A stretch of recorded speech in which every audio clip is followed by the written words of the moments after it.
If your study method looks like this, hours of boring reading and color-coded notes, you are doing it wrong. I found a massive shortcut. Most people spend so much time just reviewing material instead of actually mastering it.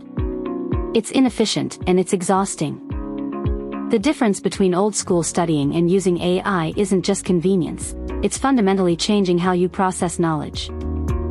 You don't need to become a prompt engineer, but you do need a new workflow. Here is the simple 3-step system I built. Forget just asking it to summarize. These tools let you use AI like a personal, infinitely patient tutor. The biggest benefit is that AI doesn't just give you answers, it constantly forces your brain to retrieve the information itself. That's true learning. By structuring your study time this way, you are maximizing the most critical part, actually testing yourself under pressure. Stop treating studying like homework. Treat it like a high-level discussion with the smartest person in the room, which is AI. I was skeptical at first, but the depth of understanding I achieved in just one semester blew me away.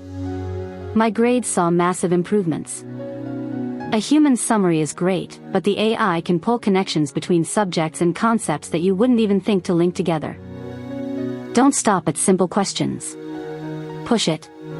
Make it argue with you, critique your arguments. That's where the real learning happens. Knowing you can get the same level of retention in a fraction of the time? That doesn't just save hours, it gives you back your life. The consistency and breadth of coverage are unmatched. This system works across every single subject I threw at it. The tools are here. Don't let outdated habits hold you back. Go try this today and watch your grades climb.